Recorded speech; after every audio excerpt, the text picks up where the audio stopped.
Hey guys, welcome back to your YouTube channel Indicoderz.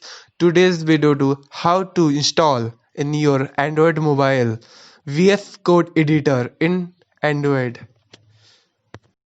You install the VS Code editor without any turmeric install and without command code. You direct install the app and install VS Code editor and use. Please subscribe my channel and hit the bell icon for my regular videos.